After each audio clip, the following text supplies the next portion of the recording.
Alrighty. Get started here in just a minute.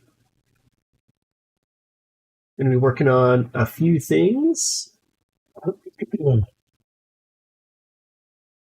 but mostly just having fun, right? Okay. So, we're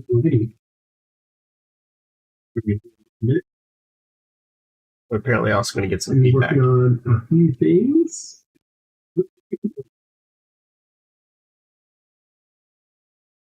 Go. All right. We've got a new Revit tip of the day. Well, it's actually not new. Well, it is kind of new, actually. I'm going to be re-recording my broken wall profiles post, which apparently, with the images gone, is completely useless. So I'm going to be re-recording this, and then I'll be moving into some residential Reviteering as well on a new project that I'm just doing for fun for a friend of mine. First, this broken wall profiles. Let's look at what I mean by this.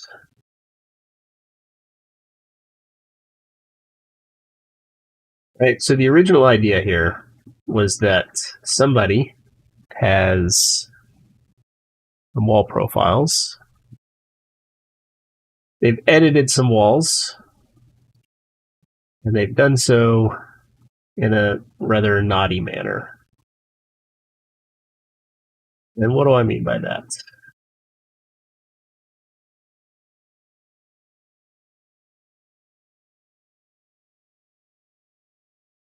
Fix all my keyboard shortcuts.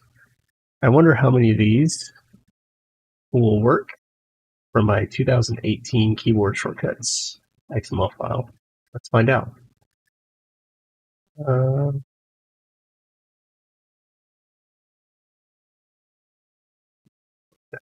2020. Let's see.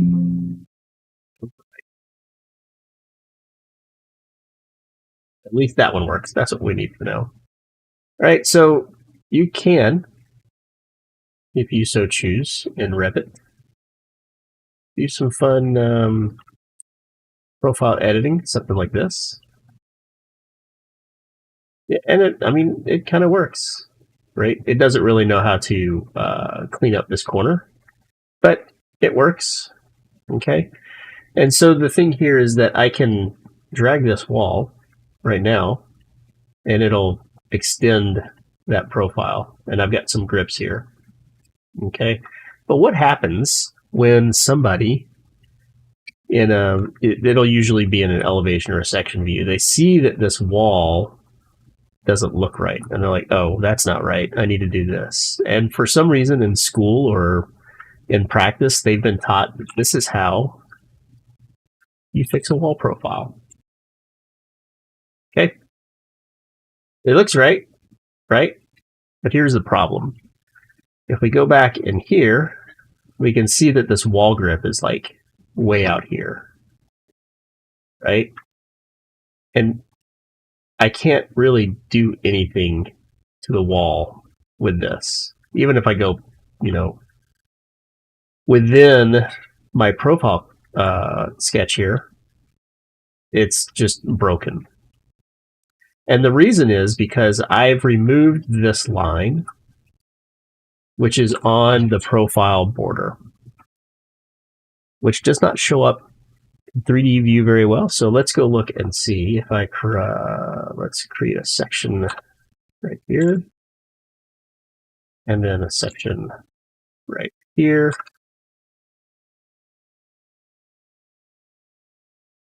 Okay, so I'm going to look at the profile that's not broken first. Okay, so here's our wall, and you can see when I select it, I get a dashed line around the constraints.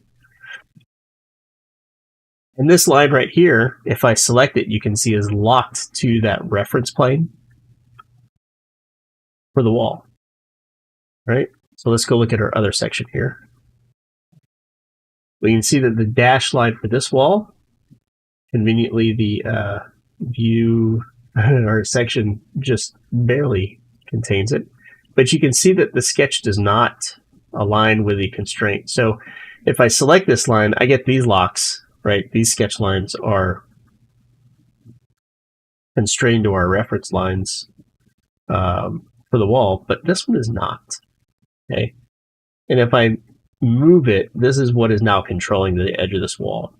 And since there's no geometry constrained to the face for this reference line, that's where we get the behavior there where if I drag the wall, I'm essentially not affecting the geometry at all. Okay, so how do we fix that? Right? So if you ever come across this, it is fortunately very easy to fix. And you can do this in actually, I don't think you can do this in a 3D view. You really need that line here in order to fix this. And the reason you need that line is because we need to align and lock the sketch line to our constraints. Right, so there's a couple ways to do this. I can use the align tool like this, lock it, okay, or we're just going to undo that. I can drag, I don't like this method, but if I drag this to here, you can see I get the lock icon. I can now lock it. And now I can drag this back to where it needs to go. And you can see Revit knows what to do. It's still doing the same thing with a join geometry like this, right? And yeah, there we have it. So the bonus tip here, and I think the original thing that we needed to do in the original tip was, how do I maintain these lines if I need to basically destroy the constraints here? And so I'm just going to throw a couple more profiles in here just so you can kind of get an idea. Let's say that your interior designer has come in without talking to you and just completely destroyed your design intent by doing all this funky stuff in the wall. And you're upset about it, but you don't want to kind of, you don't want to further the situation, and you want to maintain their creative design intent here. But we need to fix this wall join.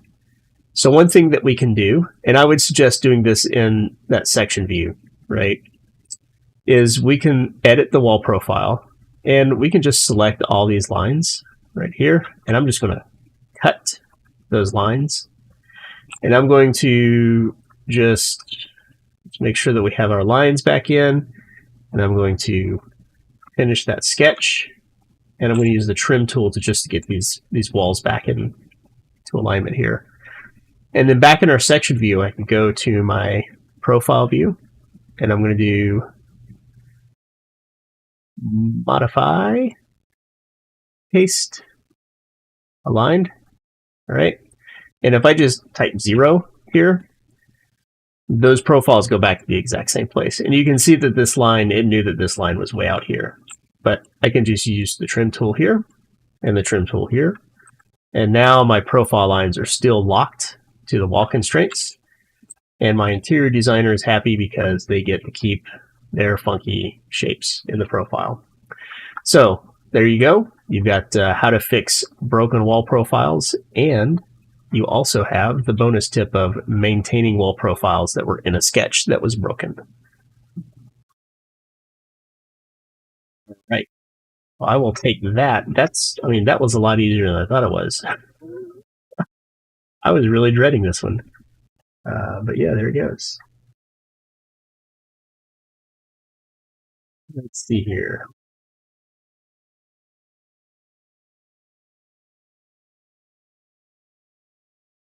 I think I can just roll right into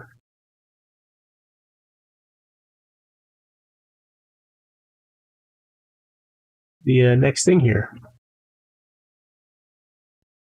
Why is that there? That's in my template. All right. So let me get set up for the residential part. Let's see. I think I need to download this. I don't think I actually downloaded it. Let me Let me get that taken care of.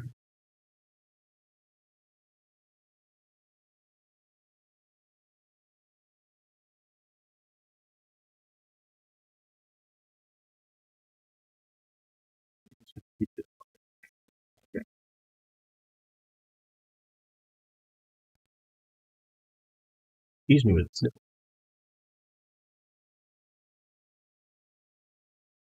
Okay. Project. Not whatever I just clicked on.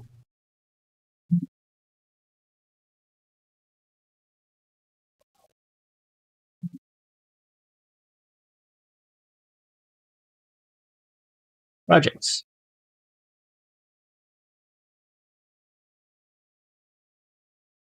Year are we in now? 6.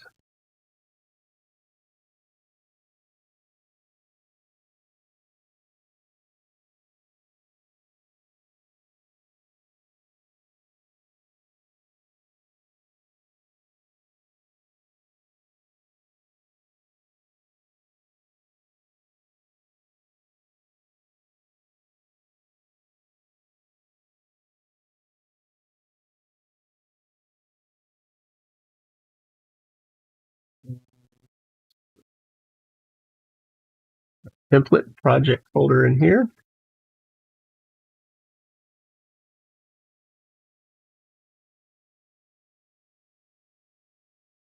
Copy it.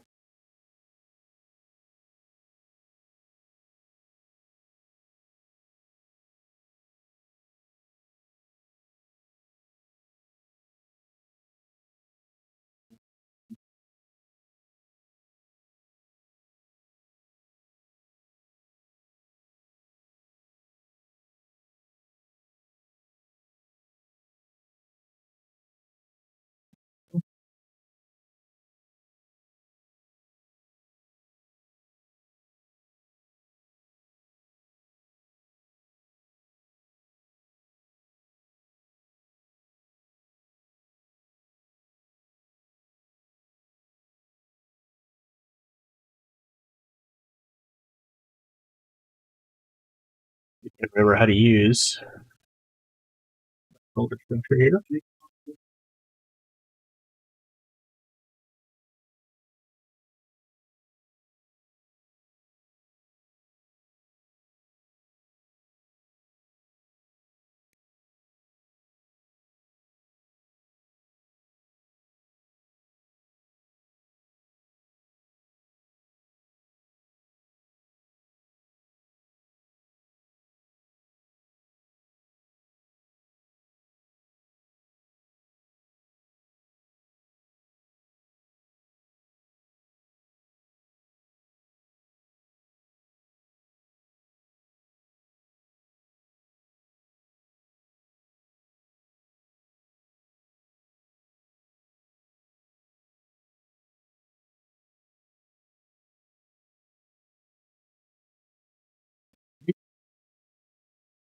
Get to our site plan.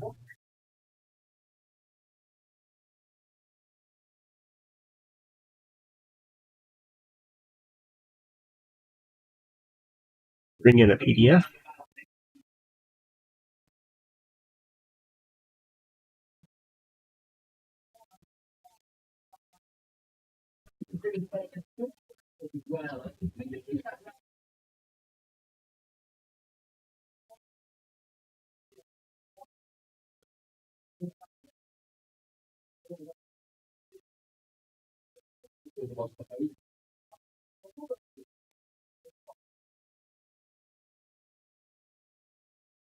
I'll be doing a couple things here, and the first one is I'm going to be setting up.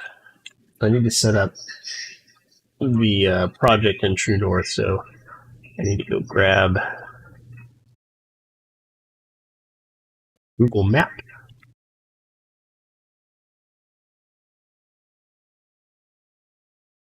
So,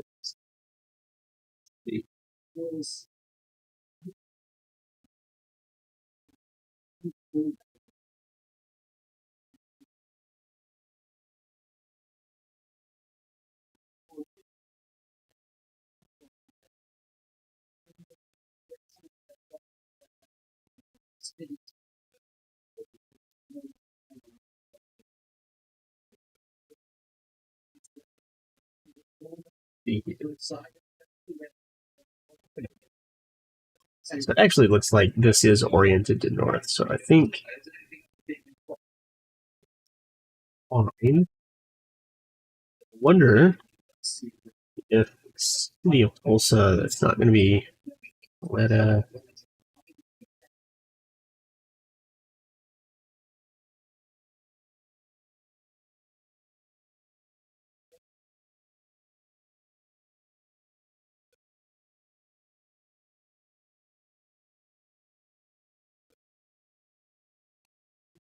One second.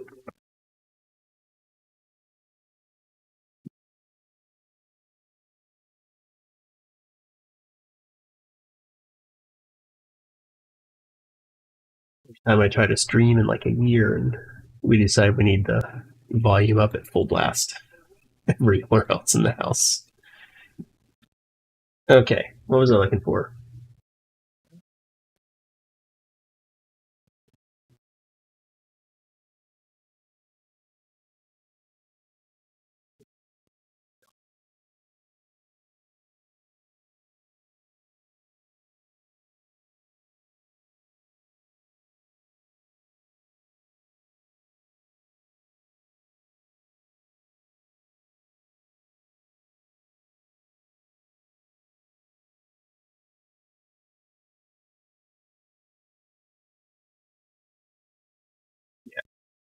No, I'm looking for the actual.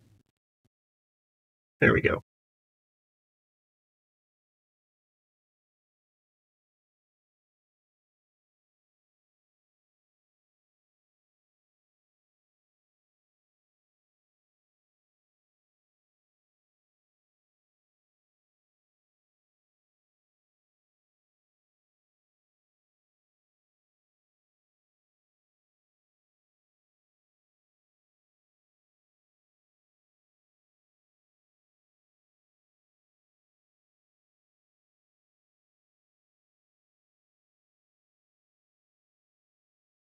Well, it turns out that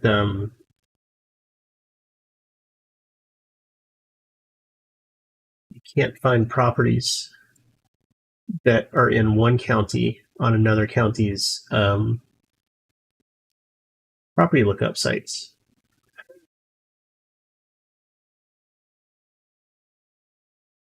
Wow.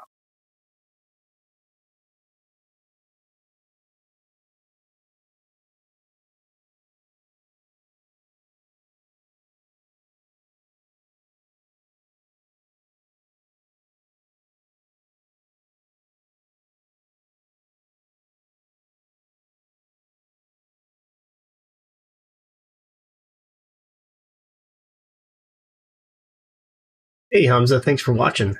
Appreciate you. Appreciate you. Just appreciate you. Being a little boring right now because I I can't really do this part on screen because it has an address on it and other information.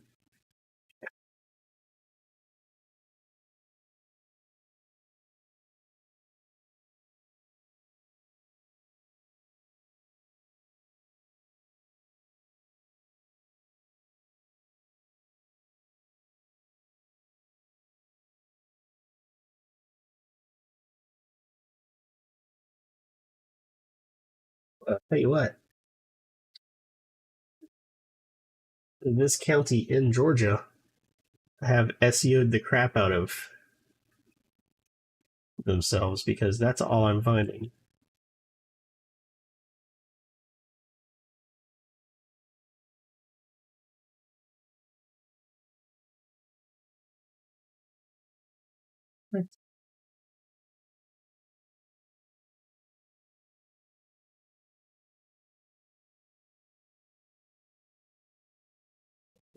Maybe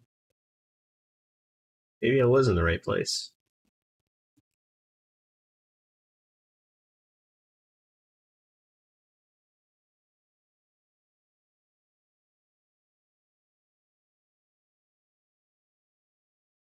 You can find it just on a map.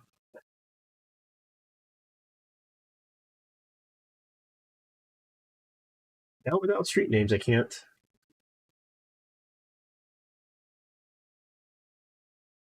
That was it. There we go. Okay.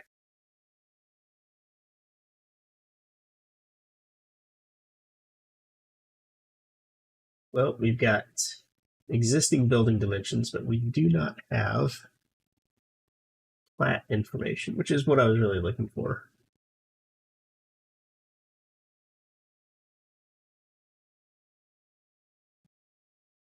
Parcel layers, we've got lots.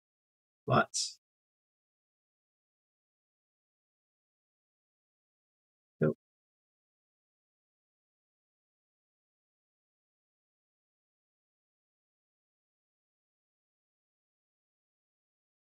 See, maybe these images happen to have lot layouts. They do not. All right, we're gonna try one more thing. Let's see.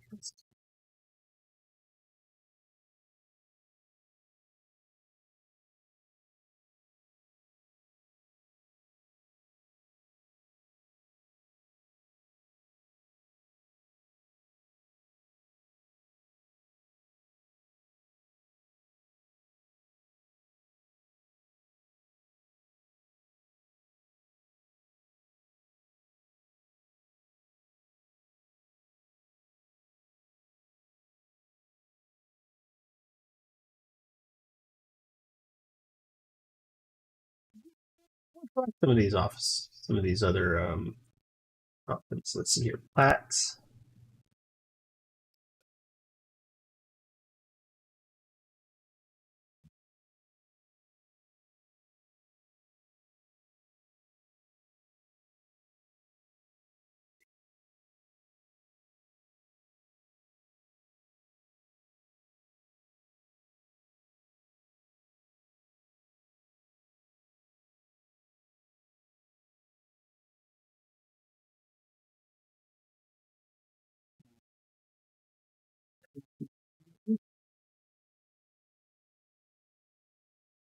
E,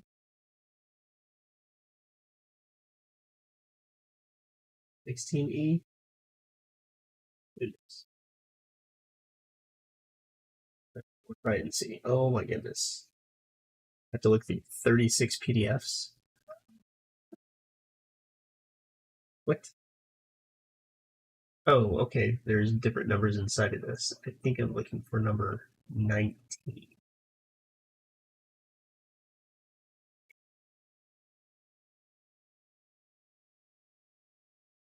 There's that one.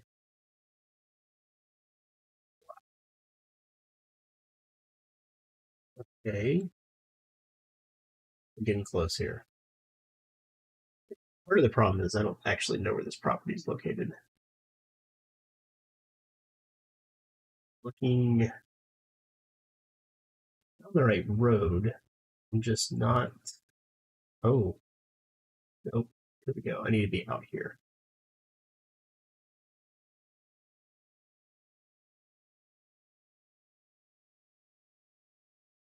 What's that?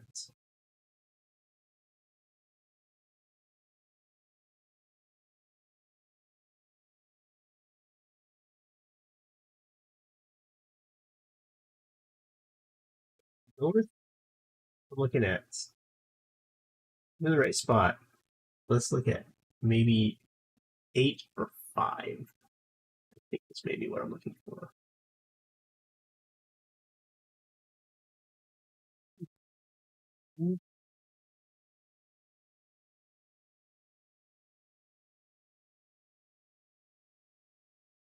That's too far south.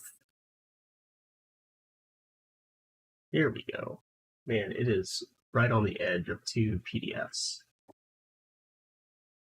What's the other one? 6.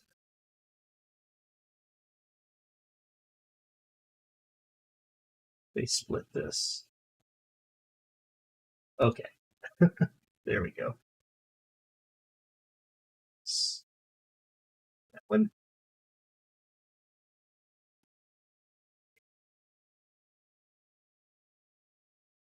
Boom, boom. Okay, so I've got a scale. Wish I had a development plat, but this does not look to be in a neighborhood. So let's see if we can scale this.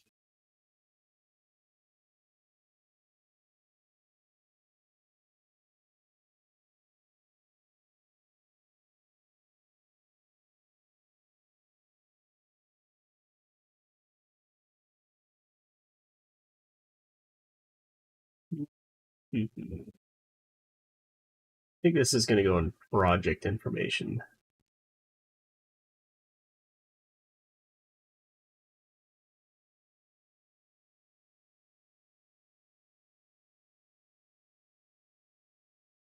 Well, we'll keep that just in case. There we go. All right, so then the new one comes in.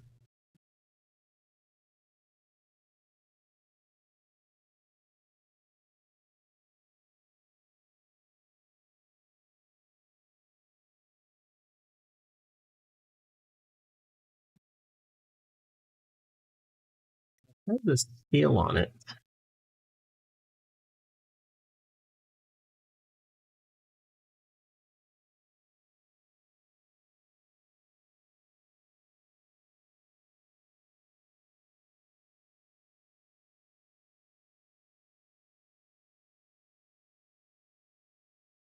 All right, so reference scale is 1. I make this. How big is this actually?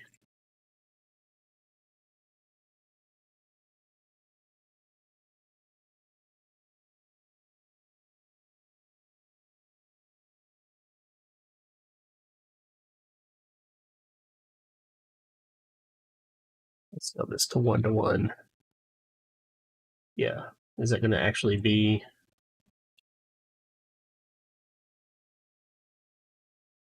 And by the way,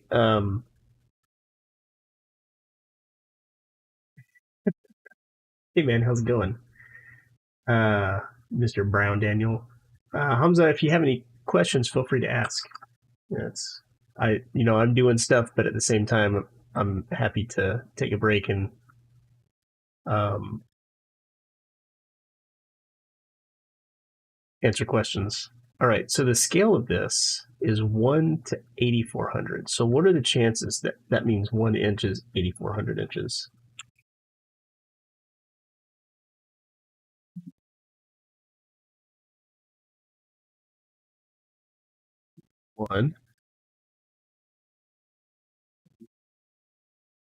100 inches.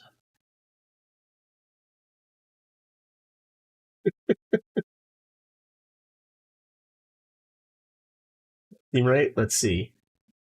530 feet. That's 232 feet. We might actually be onto something.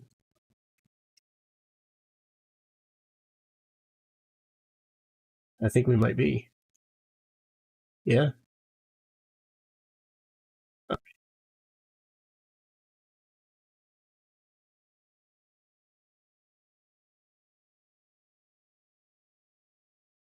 My other PDF go. Am I completely covering it up? I am. There we go.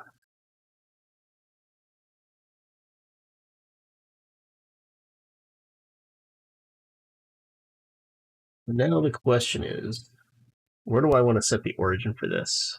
Right. So we've got a main house, which would be way back here. I could take a stab at where that is going to be. Actually, I don't even have to do that. We'll do a little bit of magic here. Let's bring this to the front. Never mind.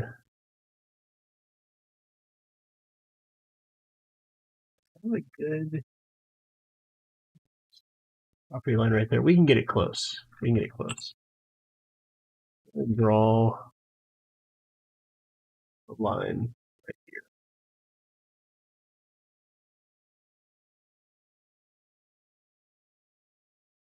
We're going to use that to scale our other PDF here.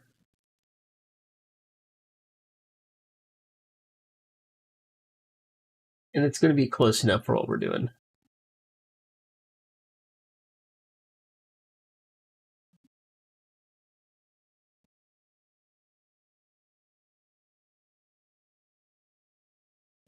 Into this line here.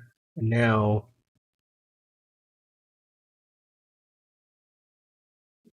oh, it will sit on top of it. There we go. That's pretty close.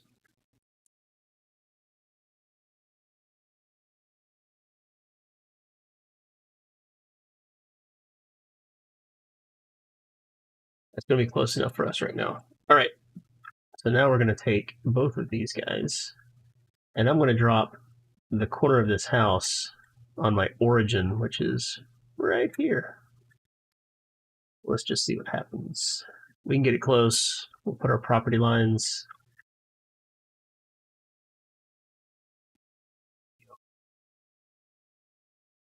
Revit likes to click and drag, which is not good. Autodesk still needs to fix that. We're going to put that right there.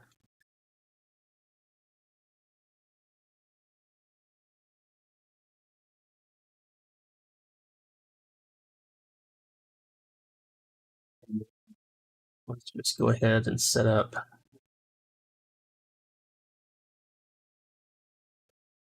do that.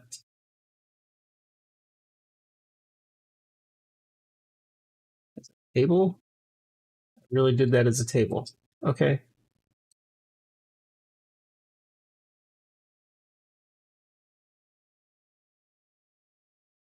For some reason, you cannot convert that to a sketch anymore. That's all right. Yeah, please. Let's get close enough.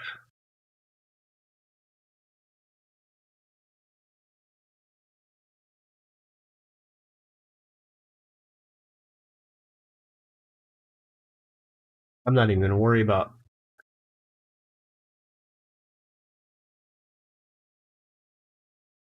setbacks and zoning setbacks right now.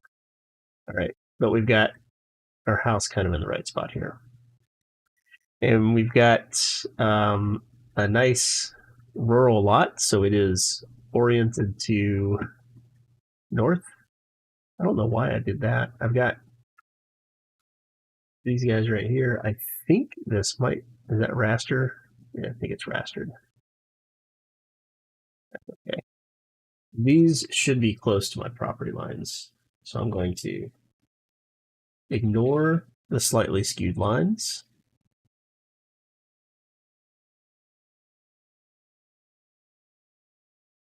We'll go from there. So we've got north facing up, and I believe, if I'm not mistaken, we also have the front of the house facing down, which makes Project North very easy as well. So let's take a look. I can remember where I put that file. Go.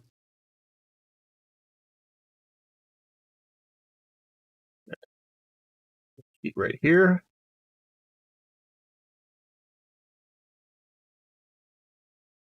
We've got some nice dimensions on here, so we know scale it.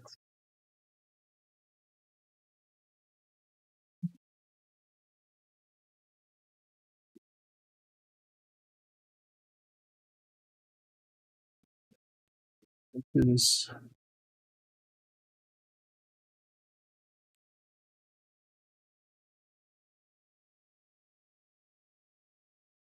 you know, I feel like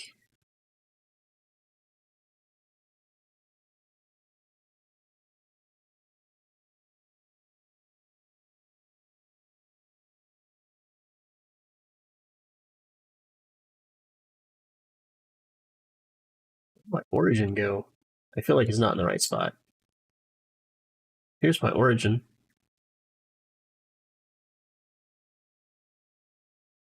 Why did Here. Oh, I put the bottom corner instead of the house at the origin. I put the property line there. Oops. No problem. We can fix that.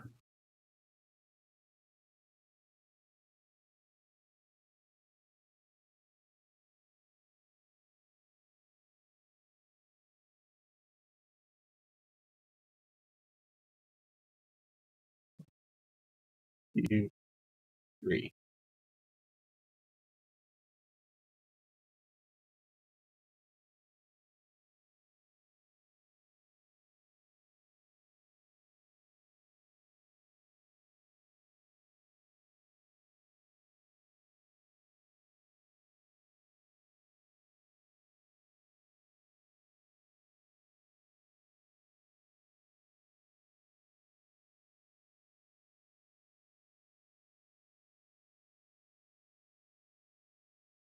All right.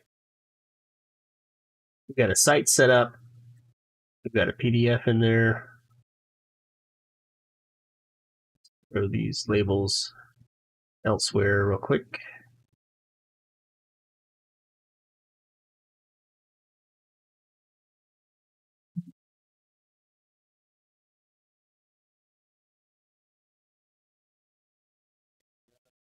Started now.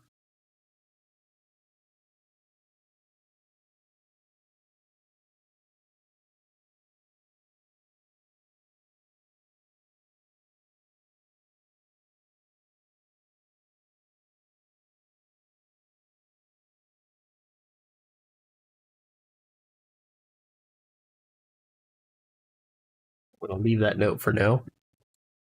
Let's go to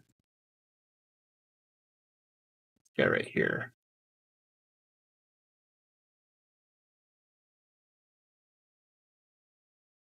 All right.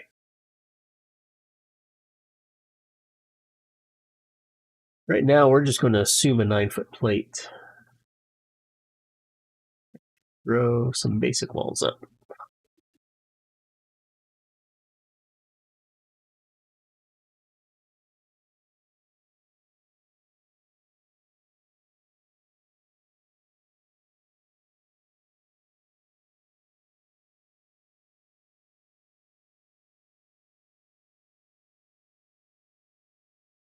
We're looking at dimensions quite yet. Just tracing at this point. We'll go back and throw some dimensions in. And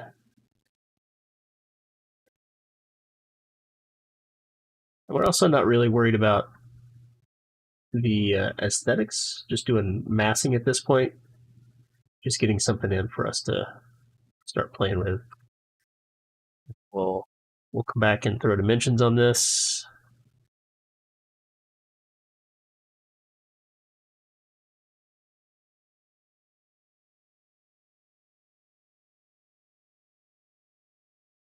Really utilizing Revit's namesake. In case you didn't know, the name Revit comes from Revise It. It's the creators thought we need a way to, quickly revise drawings because AutoCAD kind of stinks at revising drawings really quickly, even though it is a lot faster than hand drafting sometimes. Yeah, I can tell you right now that door's not going to work. I'm guessing maybe these are supposed to be aligned. Maybe this is the same wall all the way down with an opening. And just start copying some walls here.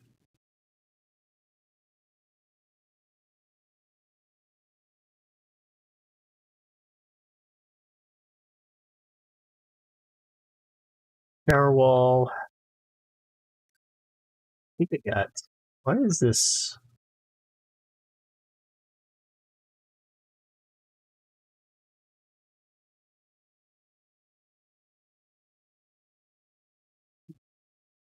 This is new construction. It should be new. It's not. Apparently, I jacked that up. But for some reason, my walls are supposed to be showing up pochade in this view. I don't know whether or not. Apply template properties. I believe I've got a schematic plan layout. There we go. We got in here also. Why not? Let's just put that PDF in all the views.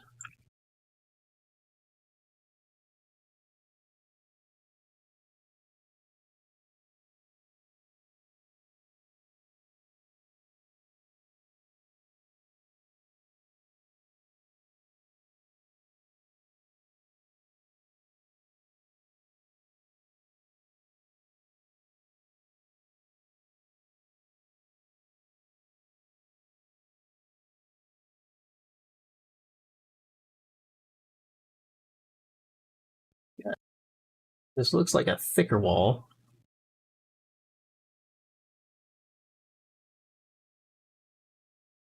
Nope. It was not a thicker wall.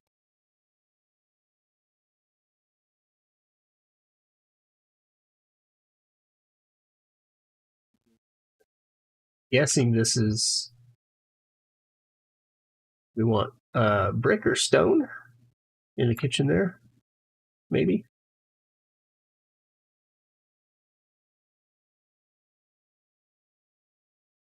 Leave. I've got all the walls in place. And so what I'm going to do now is I'm going to go back.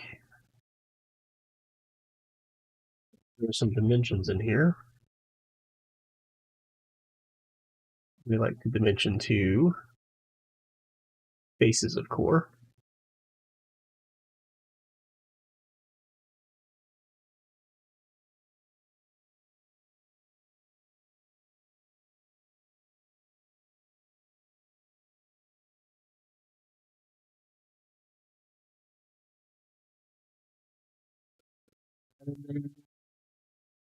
This in here.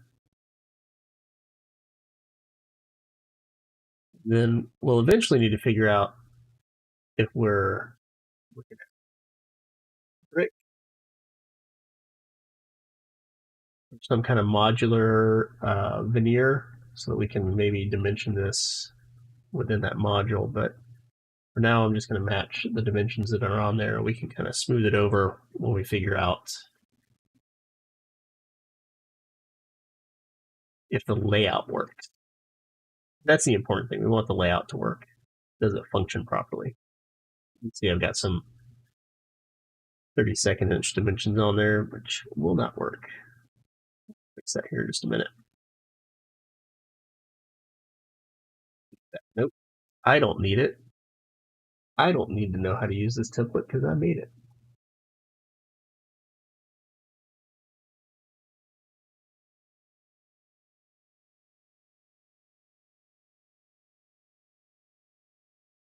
As I'm going through and dimensioning these, I've got a rule. I do the top of the walls and the left of the walls. Why left? Because I'm left-handed. And I'm doing the project. And that just, it makes it consistent, right?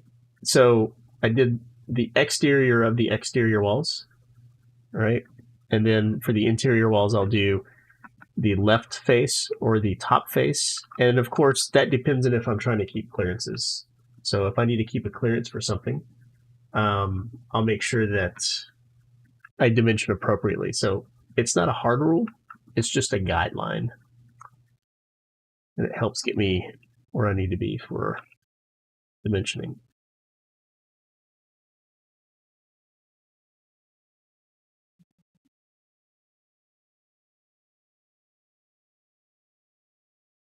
Don't get tired of the F1 key always getting in the way. I seem to hit it when I'm trying to stop doing something.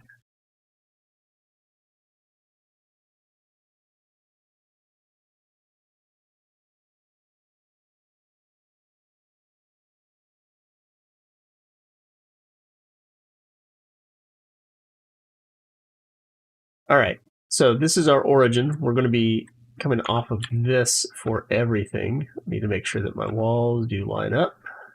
Otherwise, we'll be having issues. Mostly OCD issues, nothing but can't be fixed. But here we go. So we've got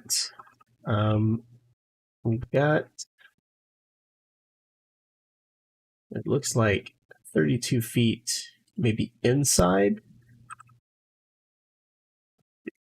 2 feet. To the inside of one and to the center of the other. I'm going to say that that's an exterior dimension. Oh, that is to the inside of that one. It's to the inside of both. Okay. So we're going to go 32. We were close on our scaling. It wasn't quite right, but we almost got it scaled. So it's going to start looking like it's off of the PDF a little bit, but that's okay. So you know what? I'm just going to make this exterior dimension 32 feet.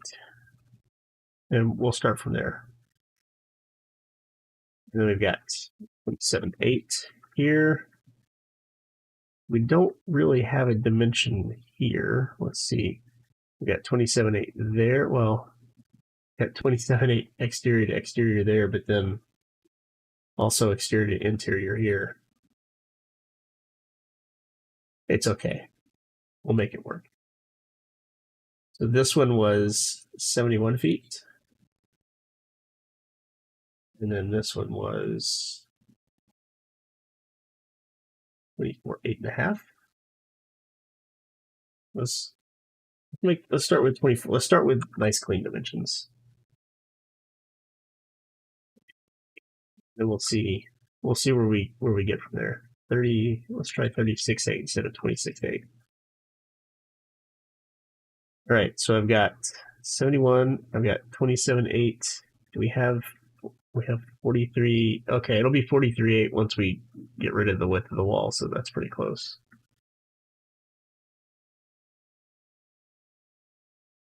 Let's see. I believe I've hit all the dimensions that are on the drawing.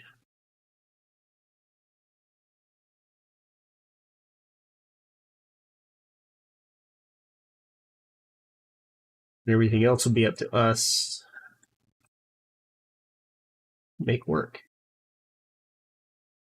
This is a walk-in pantry, right?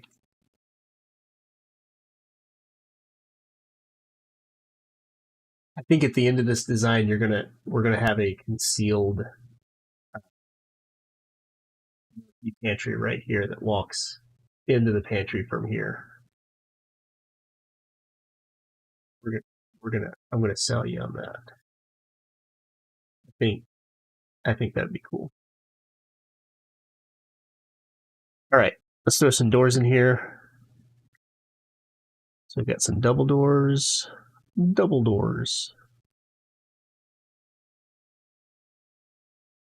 And then you've got this Anderson, looks like you want like an accordion glass. I've actually got a glass expanse door.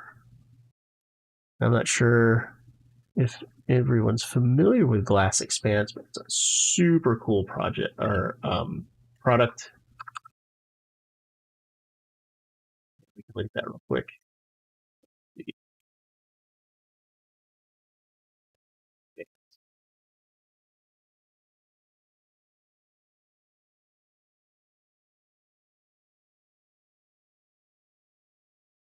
So it's not quite an accordion door, it's a panel door. It's almost like a movable wall, movable partition, and they can stack right at the end. And one of the panels is a door. So you can have them closed, and then just one of them is always just a swing door, but it can swing out of the way for just single passage entry. Really cool door. I've been trying to put it in a project for a really long time. So yeah, there you go. You can see the passage door right there, and then you can either stack them off to one side. They're super lightweight. You move them out of the way.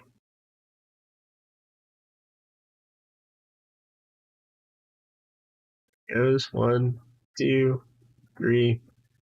or gone. So it's a lot like, yeah, you can see how lightweight they are here.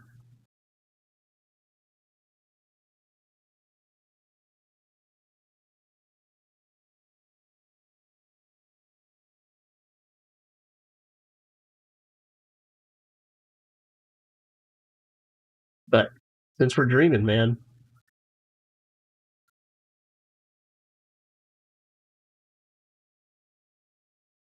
it does look like for some reason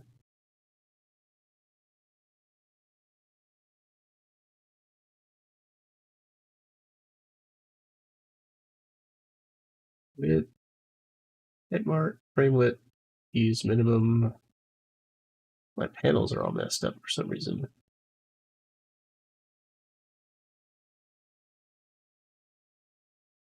I don't know what that's about.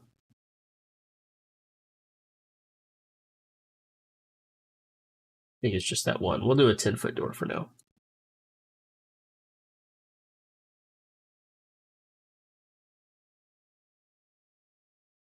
135 panel.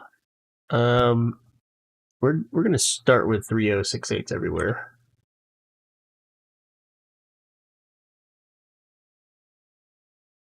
That may be in the bathroom. We'll come back and fix that in a minute.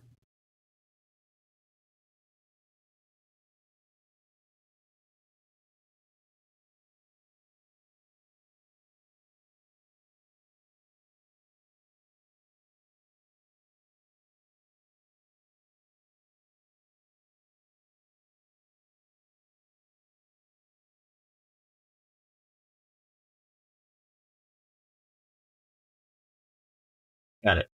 Shower. And then we've got an opening here. Where's my opening? Actually, let's do the rolling door first. I think you've got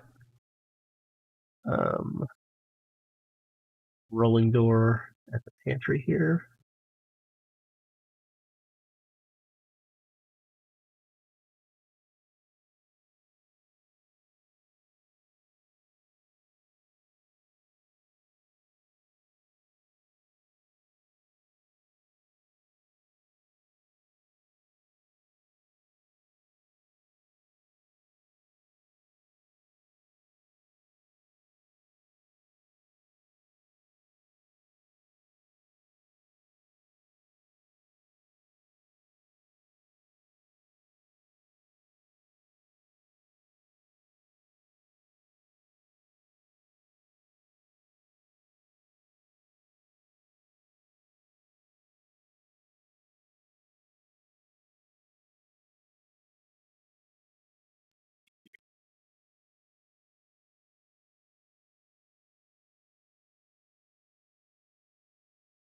Good.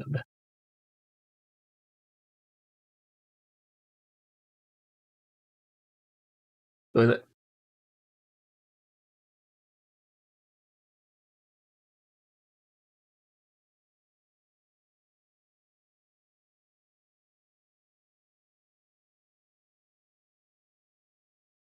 Little shower, maybe? I think that's the intent right here. So I'm going to leave that right where it's at. Dining. Dining in there.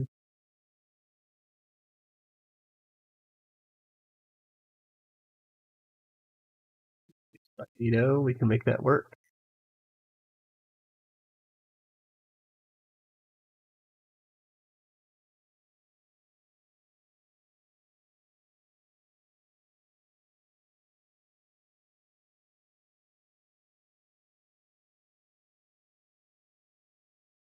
And how we nailed the scaling on that one.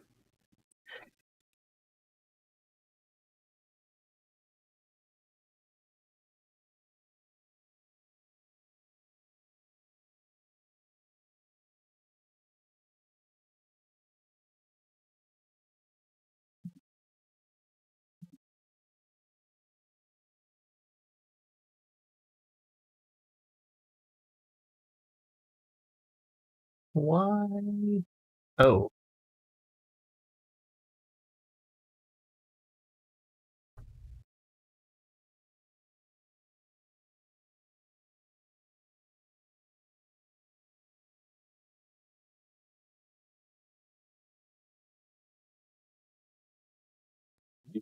We're getting there.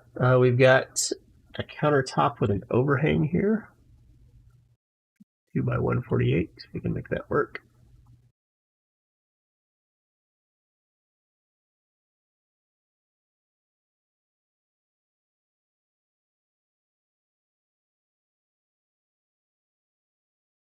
It's funny how like some of these dimensions from the scaled PDF are just like dead on. This is going to be a bar top, but at counter height, I'm guessing.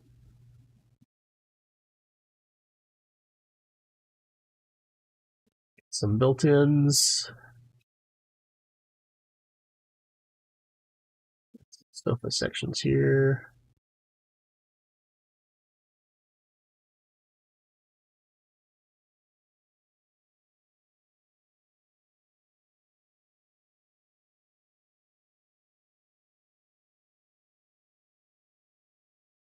I'm trying to decipher, is this an ottoman? We got sectional for sure with a bookend. PDF is done with a scale. Yeah, I don't know. I don't know why. Well, I do know why. I think it's because it's a rasterized PDF, or at least when I brought it in. Yeah, enable snaps is disabled.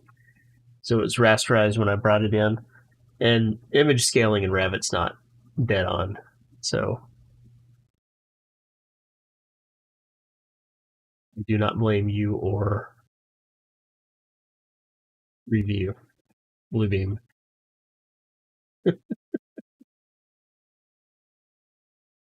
But I'm trying to figure out what the intent is with these couches. I don't know if they're ottomans or what. I think they're supposed to be like maybe ottomans that are in front.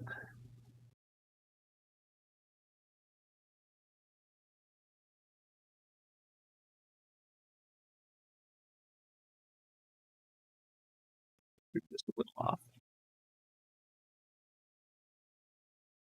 You divided by 3. Do I have these sizes the right way? These are 2 by 8s, 30.5.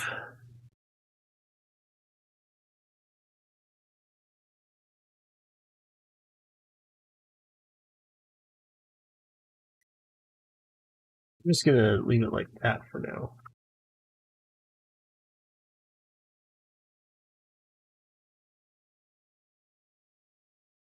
I can make adjustments.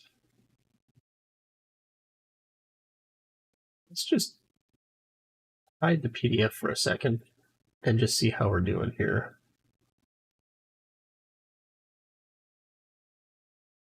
Let's put some beds in here.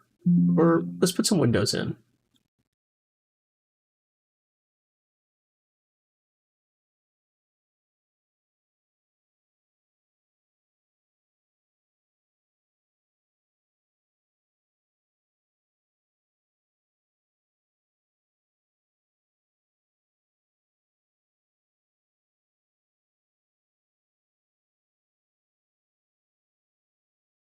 I believe one of these is supposed to be just a slightly larger window.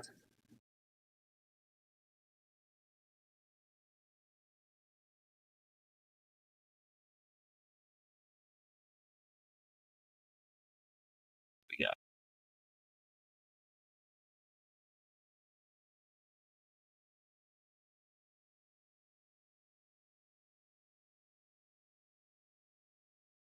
Ah, gotcha.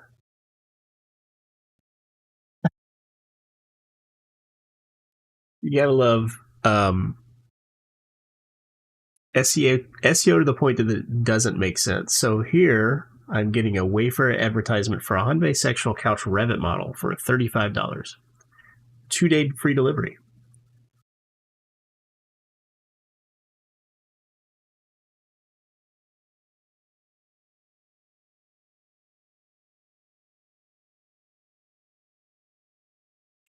Yeah, what I'll probably do is I'll just throw some more sectionals in front of that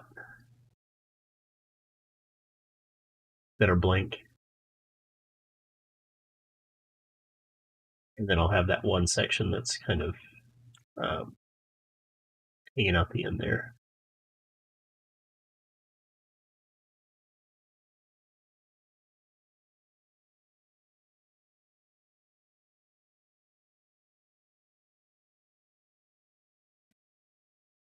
What were we doing? Windows.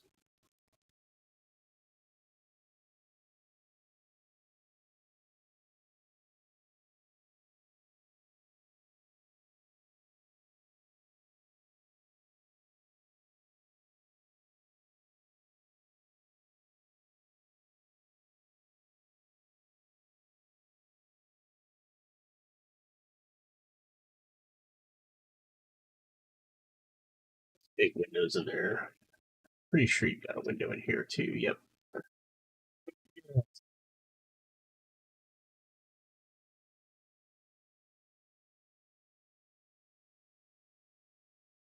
There.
Where was that other window? We got two more windows right there and there.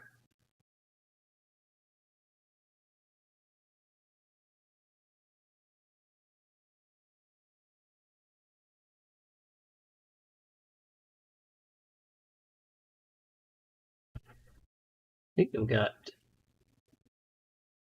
all the windows in place.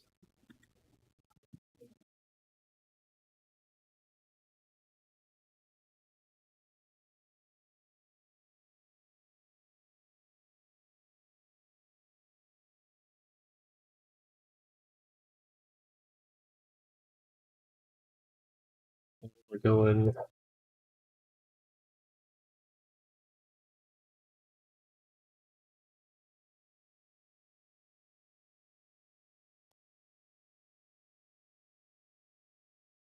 Ed family doesn't have all my options in it. That's not very nice.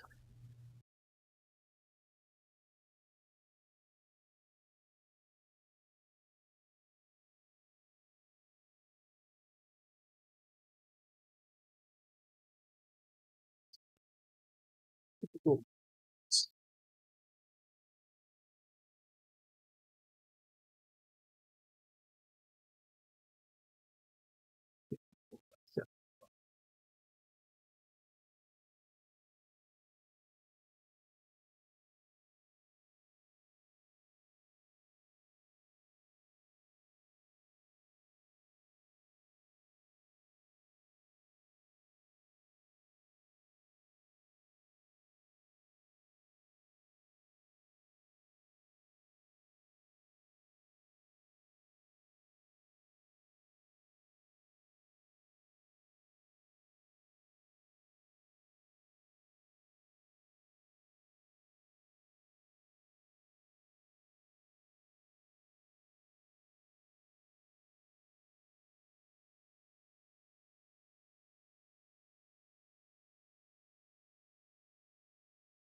80.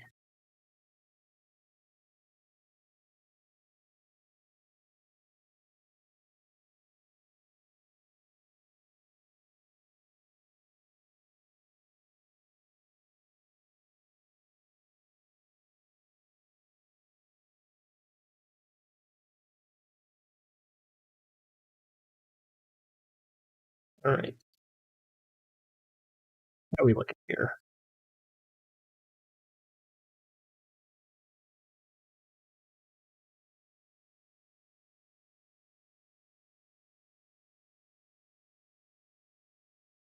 Tighten a few things up. Couch, bookshelves, desk, more bookshelves.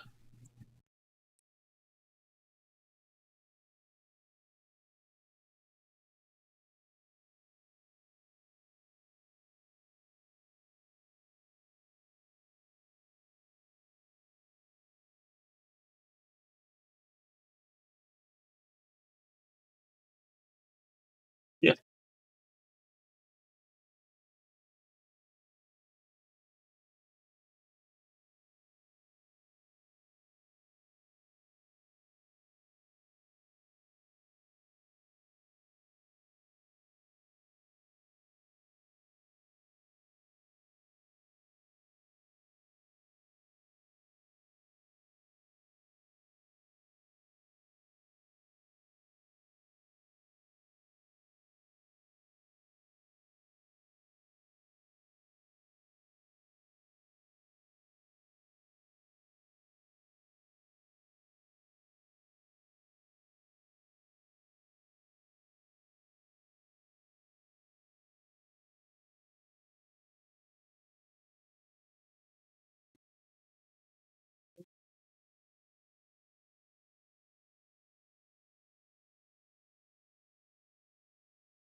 I know I'm supposed to be going into my bathroom here.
I'm going to put your washer and dryer right here for now.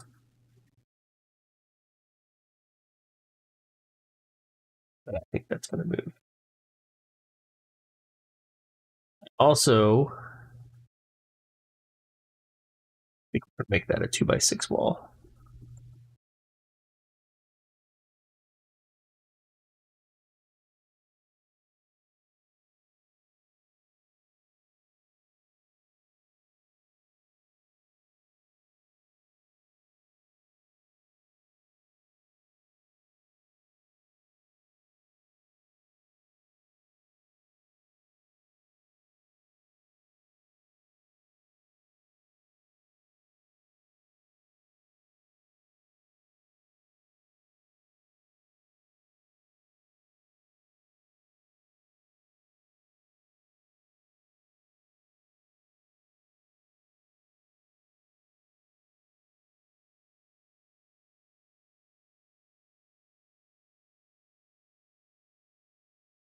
Sure if these are intended to be larger windows or like a twin window unit.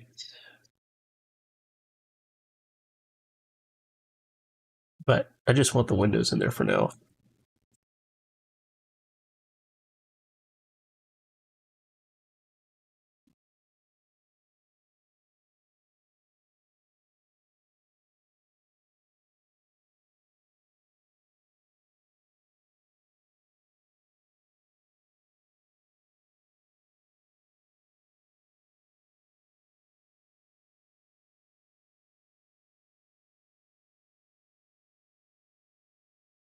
Nailed it.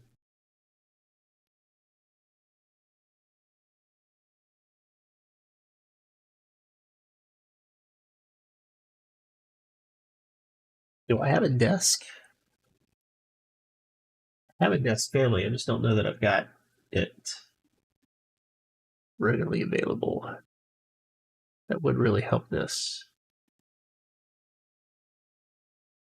So I think the intent here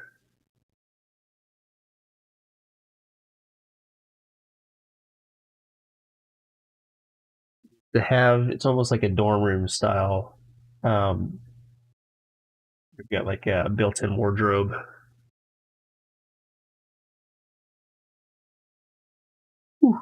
Usually windows across the back. I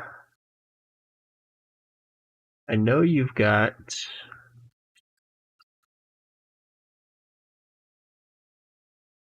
garage here,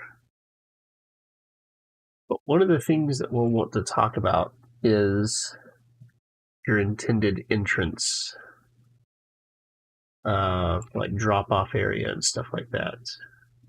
It feels like this is the intended drop-off area. But if your garage is here, you're walking all the way around the house to come in. That might be something to look at.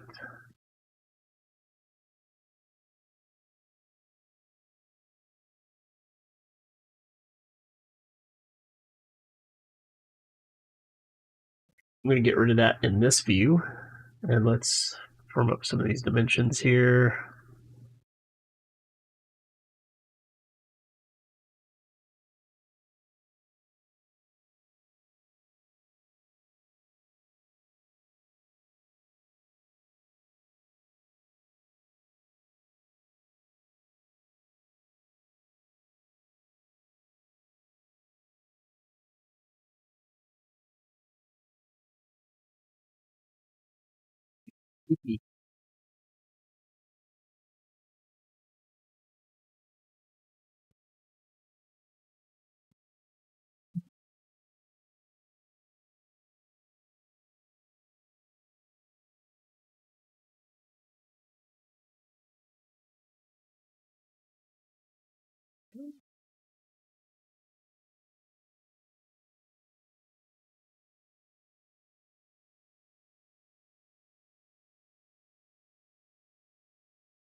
Okay. Trust you, Revit.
Or I've got another elevation somewhere. Where to go? Who knows? We'll find it later.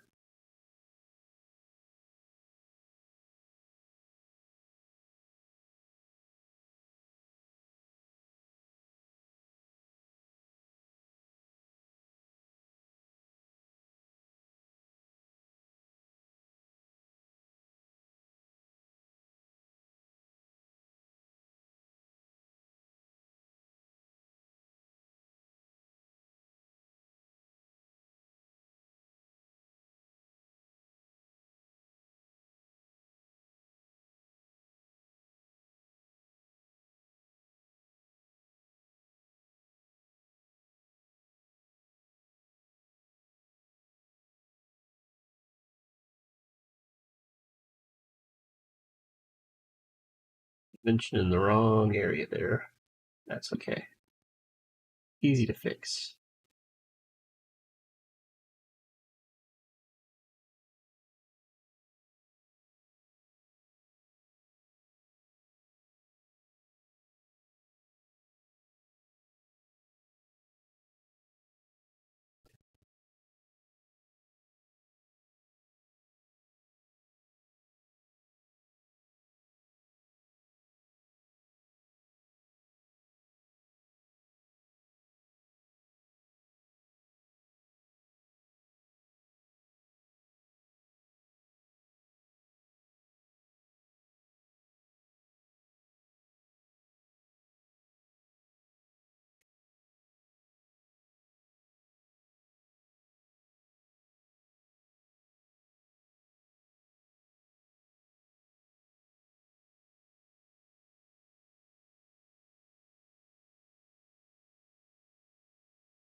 Did not work the way I wanted it to.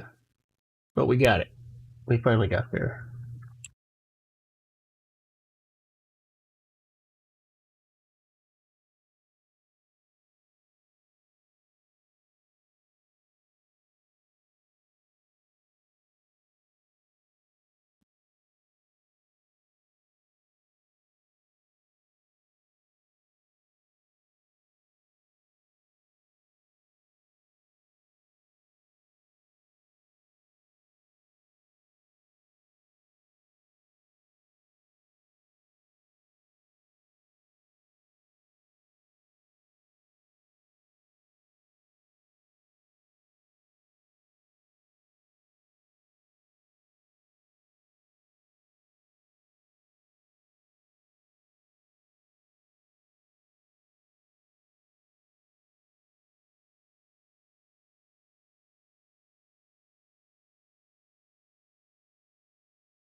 Revit's a jerk sometimes.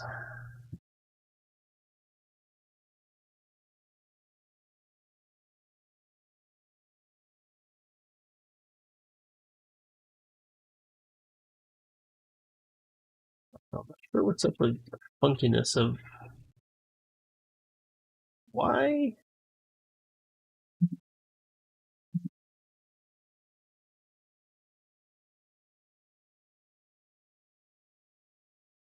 It's off with. I think that what's up with that?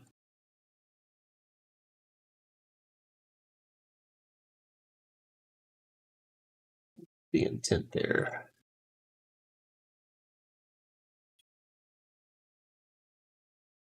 We've got, I guess, just built-ins on each side of that. Built-ins along here, built-in here.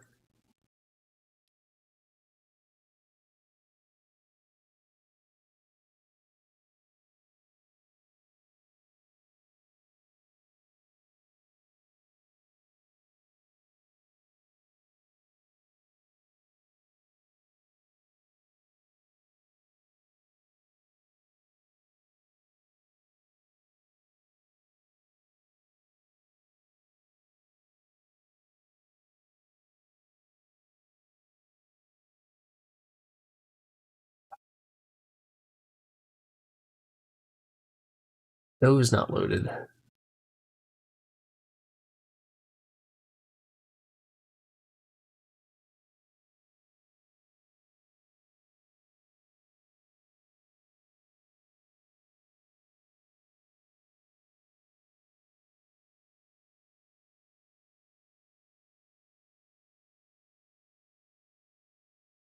See if we can find those real quick.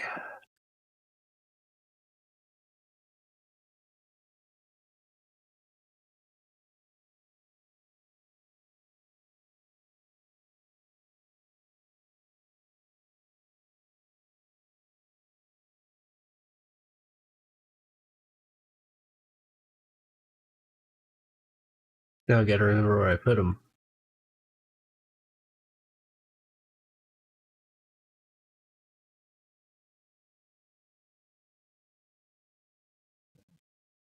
Equipment, maybe?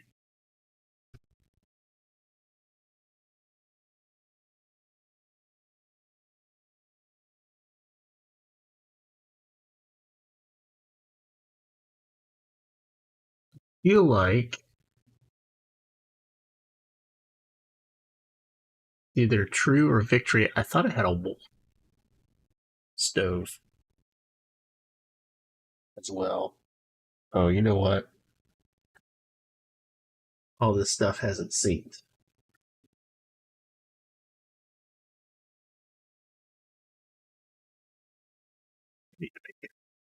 These lives on my computer. Just make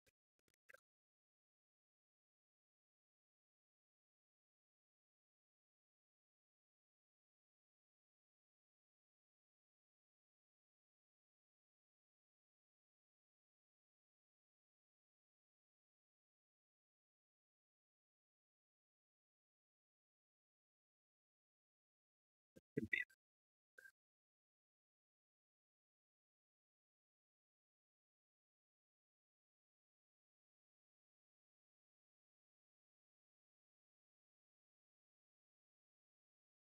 Nope.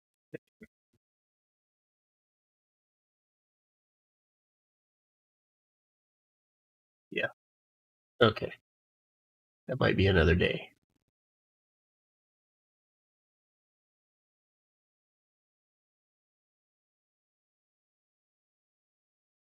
I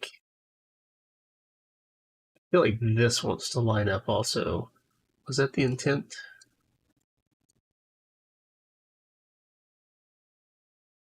Yeah,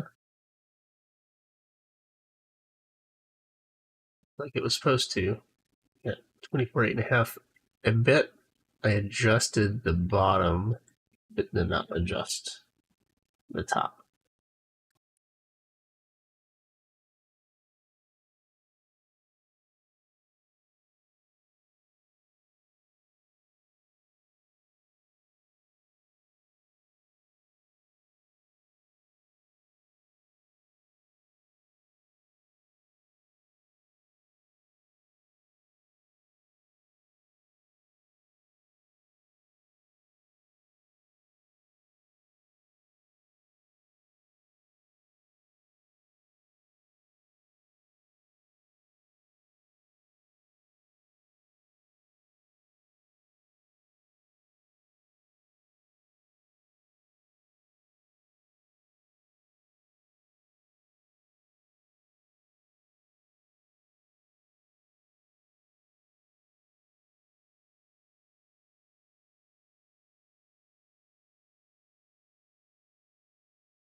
Huh,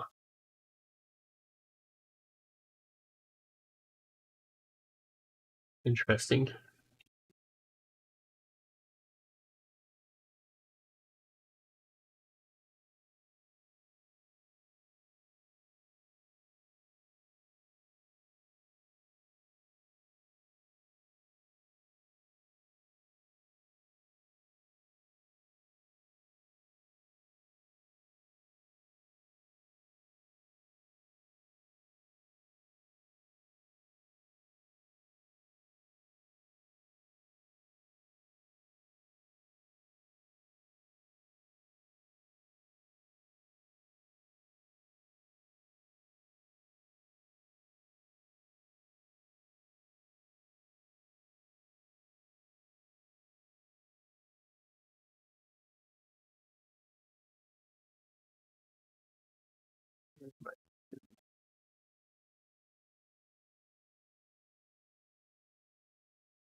There we go. Okay. I don't know, I'm going nuts. And maybe I am.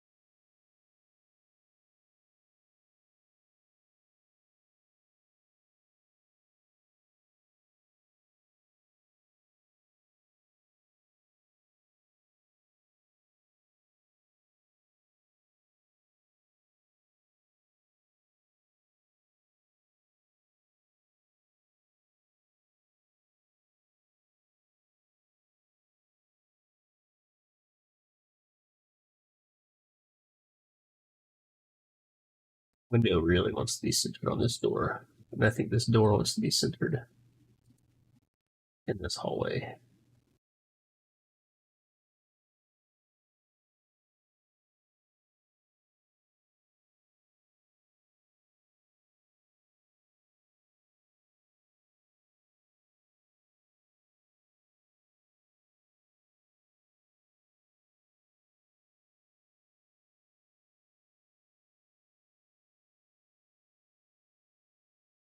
Really wish I had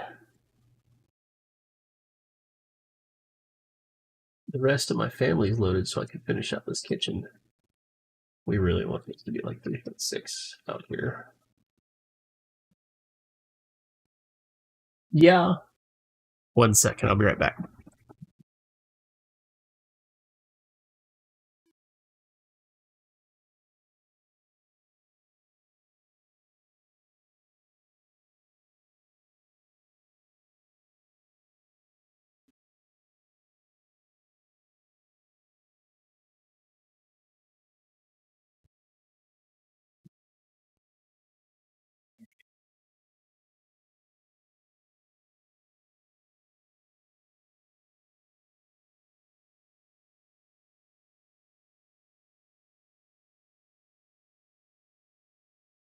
I'm just gonna go ahead and throw the counter all the way down here. I know we need to put a stove in, but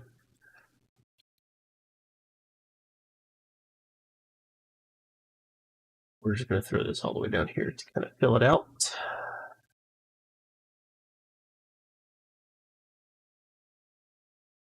Hey, what's up, Amanda? Long time. Hope you've been doing well.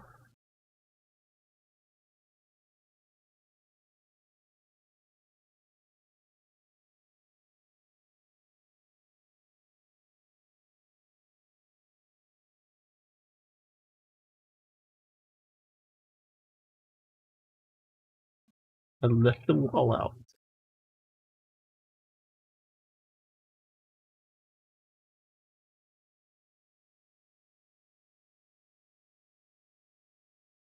You can be 3.6 for now.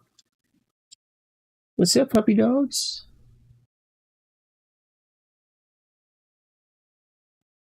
Looking for trouble?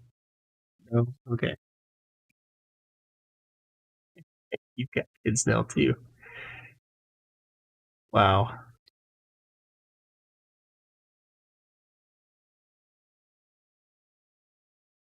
Mm.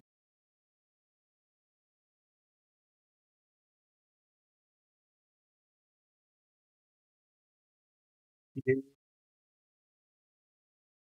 not going to tell us a whole lot right now, but we'll just get them set up.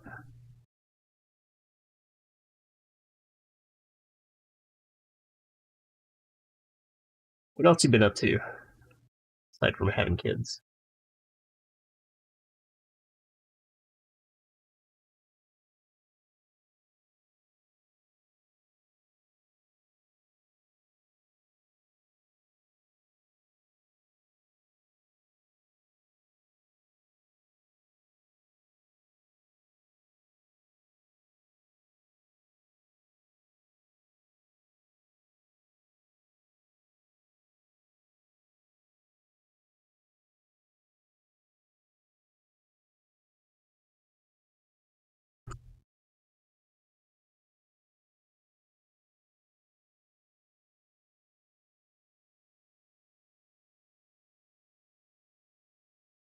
You're right. Selected concrete slab 4 inches.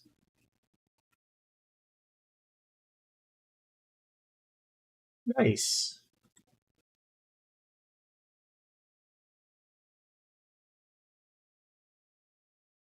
Kudos to you.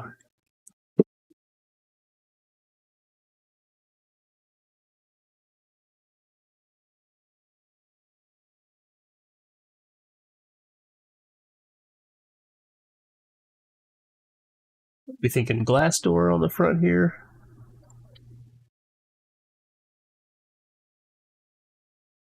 What are you doing? No, not yours. Leave it alone.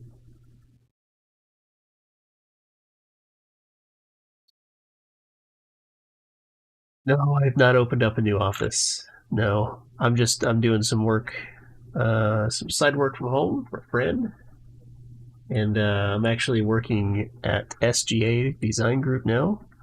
I went and worked for a friend for a little bit who was doing as-built laser scans, and that company was bought out by SGA Design, so I just switched over and working on solving everybody else's problems now. Like this.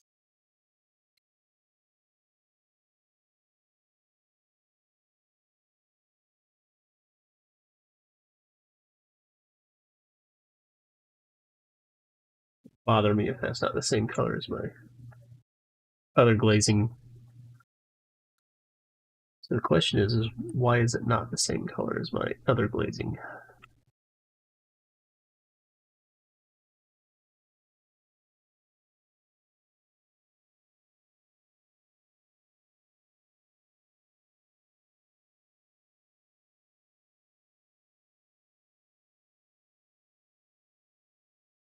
Only exception here.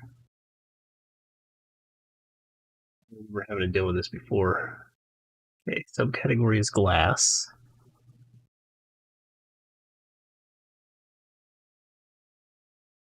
SGA Design Group, Scott and Goebel Associates.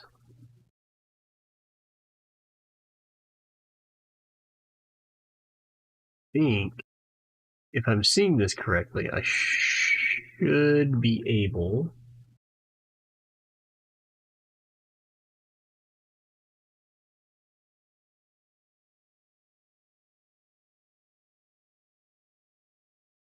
to go to my object properties here. Tiles, doors. Don't bing at me. Glass. Oh, change the material to glass.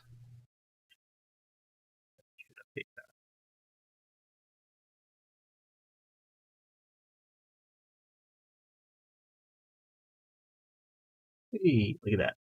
The same color now. All right. Well,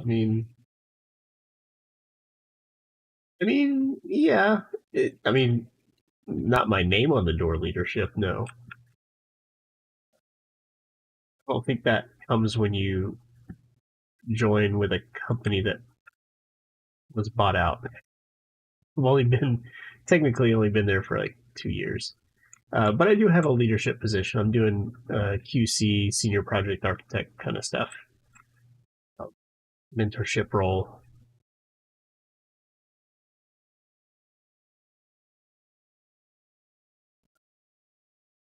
This is feeling okay. I think there's going to be some ironing out to do, but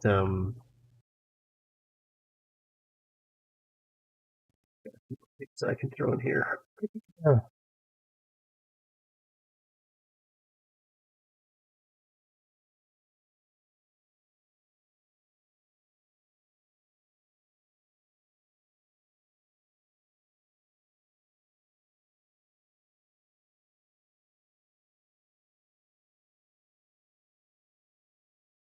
Tight.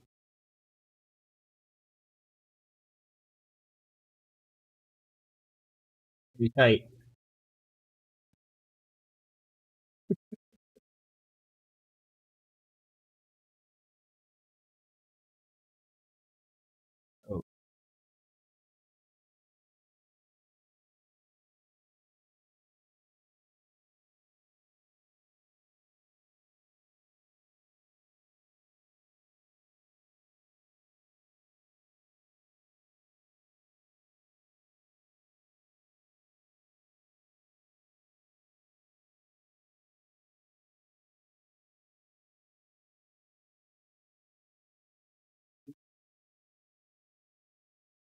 I'm just putting some shelving units across this entire thing. It's a customizable family, but this is just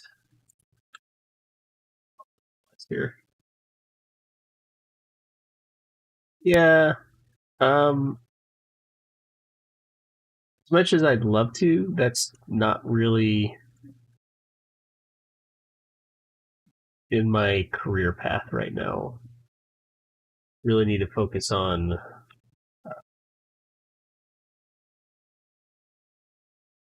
looking towards a little bit of financial independence, and that's just not going to happen with my own office.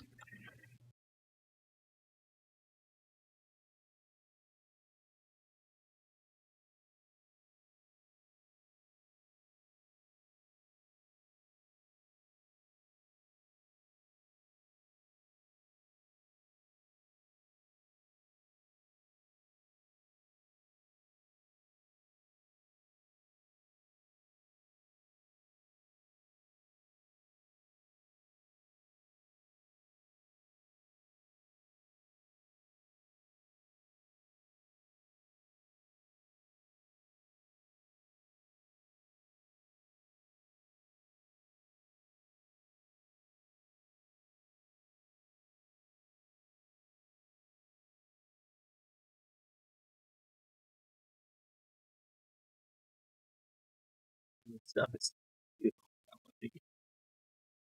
Let's see what we can put in here.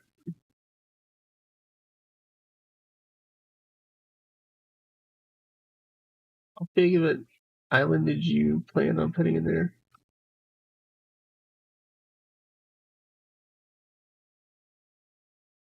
28 by 48? Oof.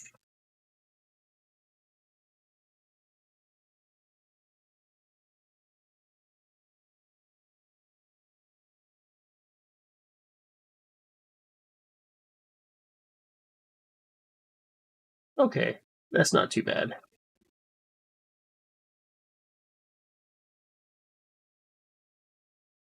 Although we put hair here, that's still not too bad.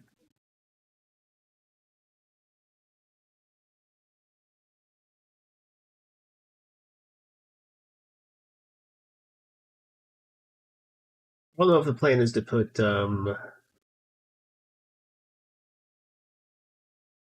like a counter, or if it's just built-ins with shelves and cubbies here all the way around. I wonder if I can find my Murphy door. What project did I put a Murphy door in?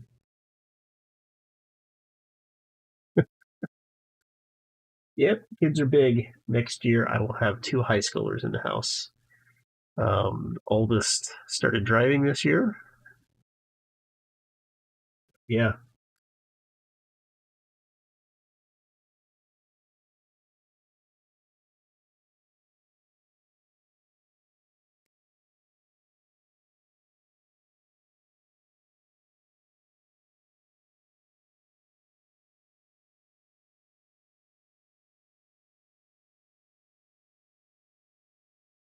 yeah, teenagers, they have their moments.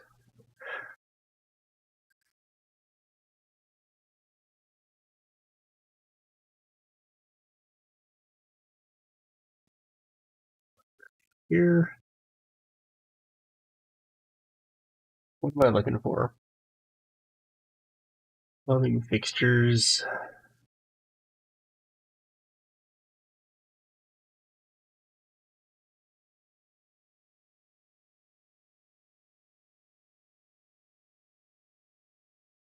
Heating tub. Or do I go with the heating?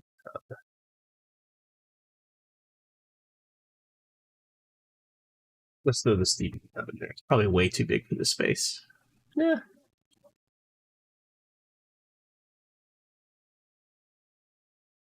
Oh, that's intended to be a freestanding. No.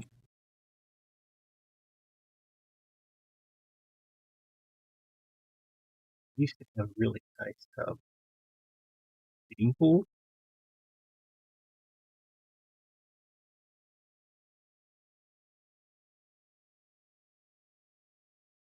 Definitely not that.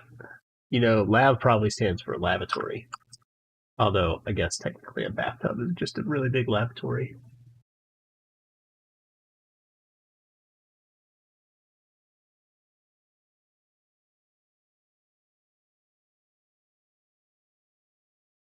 So I have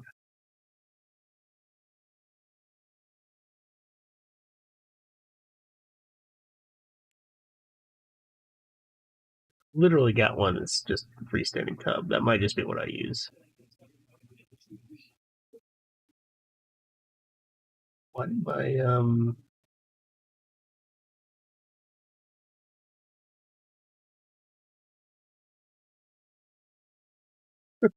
appreciate it? I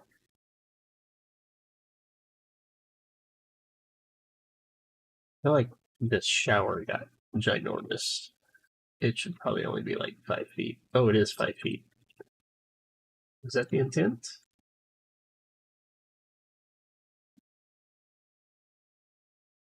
48.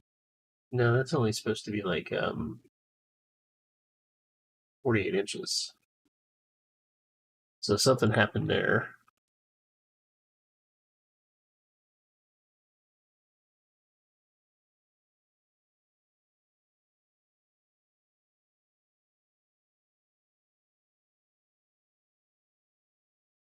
Kitchen cabinets like a base with a counter. No, you're fine. You don't have to worry about comments bombarding with comments. Um, but I'm sure, as you know, we'll probably have a discussion about this at some point. See, now you got sink there, but I was thinking that you're probably looking at like a base cabinet with a counter and then like upper cabinets as well. Yeah, kitchen cabinets. Let's see. It might take a minute to open this, but let me see what I did in this other project.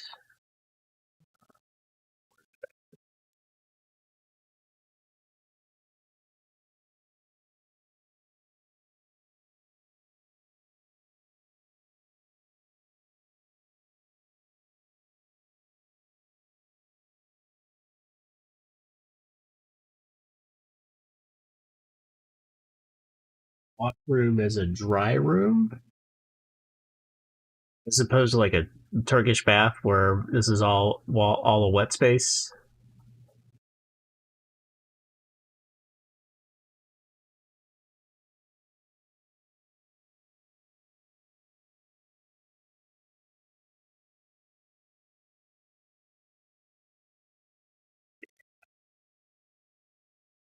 That's kind of what I was thinking. I'm going to open up this project and see if I actually modeled any stuff in the pantry or not. Some projects I did, some projects I didn't, but we'll see. I think I'm probably, after I open this and look, I'm probably going to just stop the massing right there, and I'll send over a PDF with some dimensions and stuff like that for y'all to look at and comment on.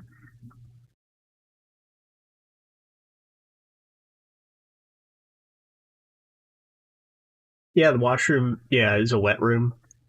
That's a good question. I don't know. It'd be interesting to know what the cultural split, like why that preference happened. Um, but yeah, I mean, honestly, it might probably just come down to a cost thing because waterproofing an entire bathroom is a lot more expensive than putting nice finishes in there. And also, I think a lot of people like to see nice finishes in their bathrooms, which you can't. I mean, you can have moisture resistant nice materials, but it's not going to be something you have to put more effort into it, I guess, because it's not going to be thematically consistent with the rest of your. Yeah, I'm actually doing a Schluter project right now in my bathroom. Let's see here. Yeah.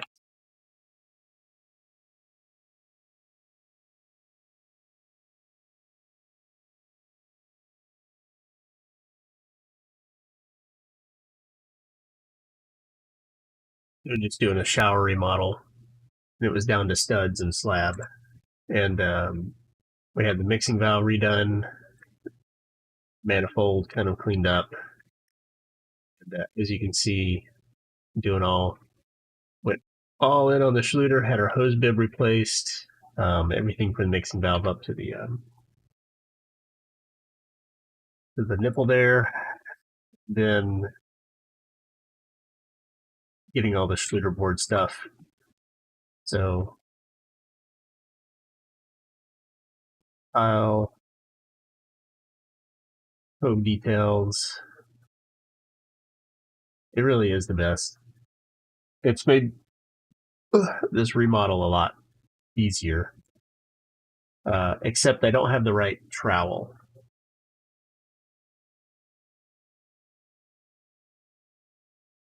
Well, so that's why you put tile on the floor, right?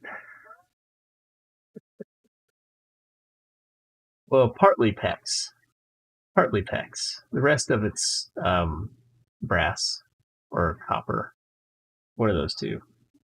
But yeah, everywhere that they came in and replaced stuff, it's PEX. So I had the wrong trowel. I need to get the right trowel. But next we're going to do the striping, the vertical waterproofing. And I got to cut the hole in for the niche, which means I have to measure. So there's a lot of pieces that have to fall in place. In order to get the niche hole cut correctly, I have to know where my base is going to be so that I can measure my tile up. And in order to get my base set the right height, I need to get my drain adapter installed so that I know where my base is. I might have to get some compensation board to raise my base up a little bit. But what's really nice is I don't have a picture of it because we had to return it to get a different size, but these drain adapters make it to where you can put the drain adapter. No, that's the whole shower pan. Okay, yeah. So it's sideways, but they have an adapter kit for old clamp drains. So I have a clamp drain in the slab, and I can just take that and put this new clamping ring in, and then the drained ring will sit into that on top, and the preformed slab tray that Schluter has will sit in between the top of that drain ring and the clamping ring. So it basically creates, and then the tray is set in thin set on the slab. So it waterproofs the slab, and then any water that gets past that drain ring will drain into the clamping ring here. So it's got a double layer drain in there. So really nice. This is a project that we have been working on since we moved into this house 13 years ago.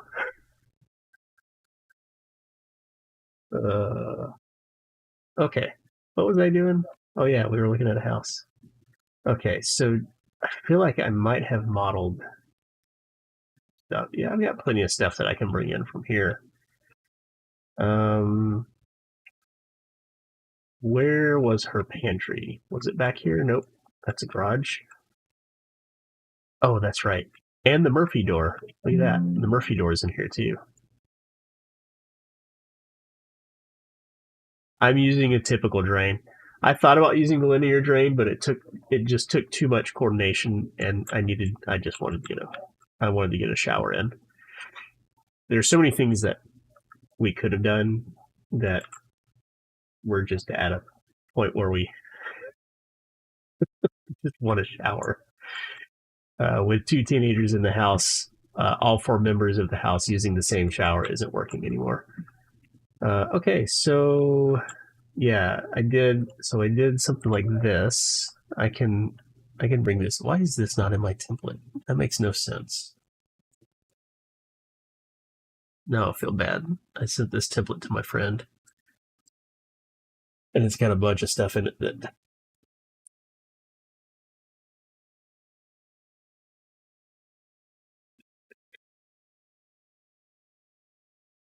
Oh, and that last one that I opened.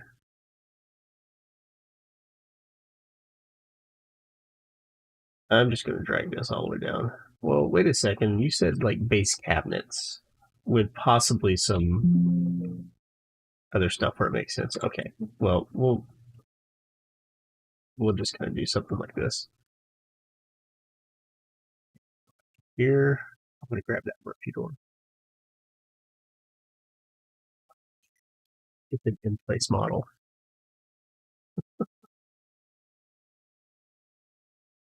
Okay.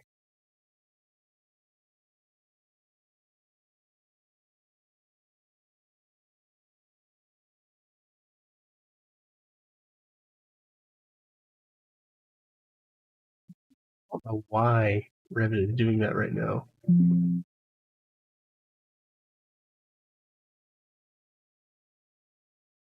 I don't know where my door swing went. That's weird.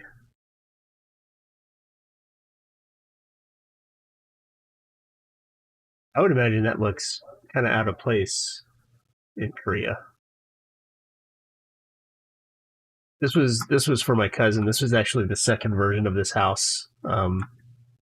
They sold the first version of it, made a ton of money off of it, and he's actually still building it. But man, look at that outdoor living. This faces a lake off that direction, but it's a nice little layout too.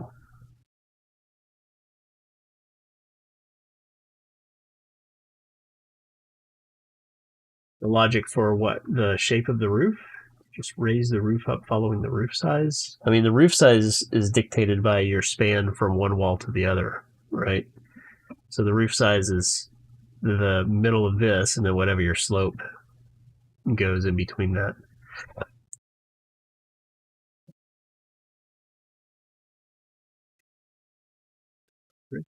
And my stove. All this stuff is missing.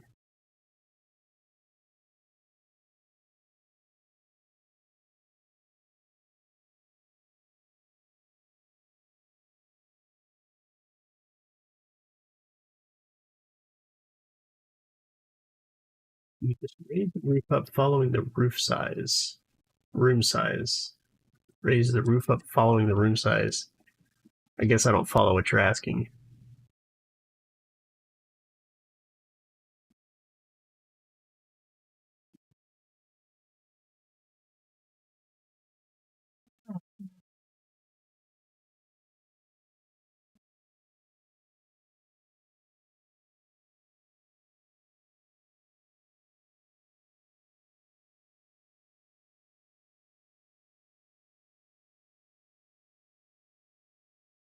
Yeah, same concept as a Murphy bed. So essentially, what I'm thinking here is at the end of this run, you end up with what looks like a pantry that actually runs into the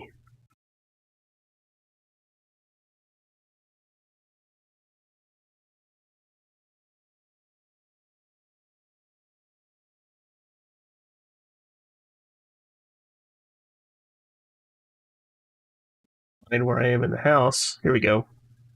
So it almost bookends, right? So it takes away some counter space. Yep. But it's a secondary pass through into the pantry there. Essentially what that is.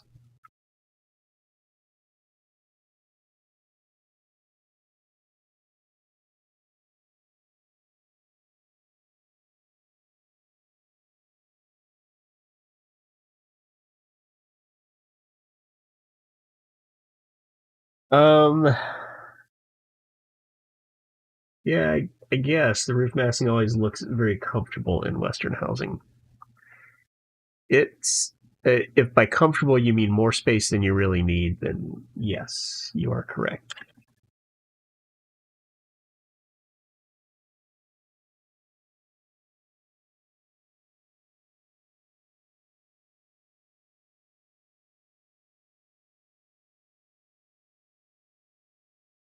Oh, but it's not by each room. So if we look at this, right? So the shape of the shape of this is determined by the span that you can give the framing. So there's some framing in here, and the height is determined by the distance from here from this wall to this wall, from one side to the other, and the same thing here, right? And then what typically happens, depending on what you're trying to do aesthetically, is you'll change the slope of the roof to make it work. So to make it look nice. So the slope of this side, the one that runs front to back, is 12 and 12. So 12 inches high for 12 inches run. And then this one is 10 and 12. So it's shallower. And I did that just to keep the peak of this one below this, this ridge. If I made it to where it was the same pitch, then that ridge, Revit didn't like that at all. The ridge, not even gonna let me make the roof.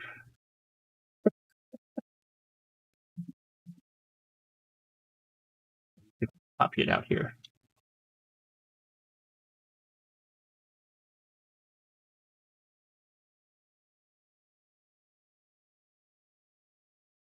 Oh, I know why.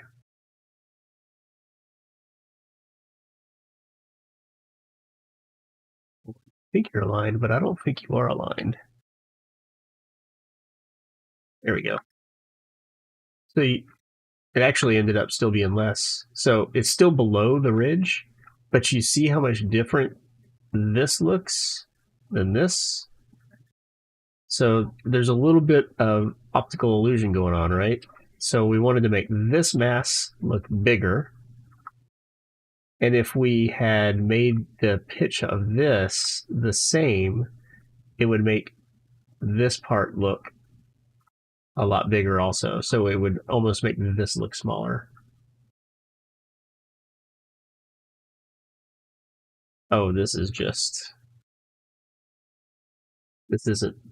work. This is having fun.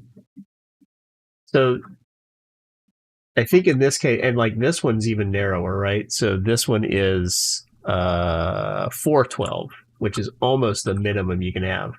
I mean, you can imagine if this was the same pitch as that other part, it would be way up there, right? And that's a completely different look for this house, which they didn't want. They wanted it to look smaller, and they wanted these two areas to pop out as the living spaces.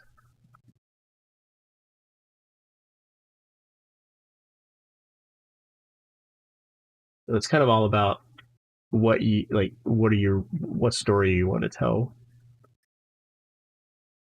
So anyway, I think I'm going to stop the stream here because I'm going to go relax for a little bit. And then Daniel, I'll get you a plan over so you guys can take a look. And yeah, we'll go from there. I just realized I dimensioned the wrong view.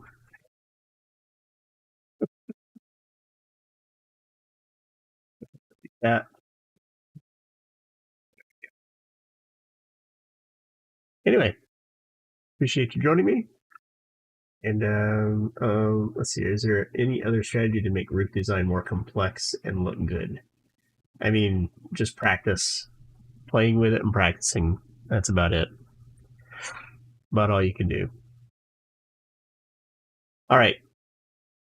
I will stop there. And we'll be looking to pick this up another time. But for now, that's going to be it. Appreciate you joining me. Have a good one. We'll see you later.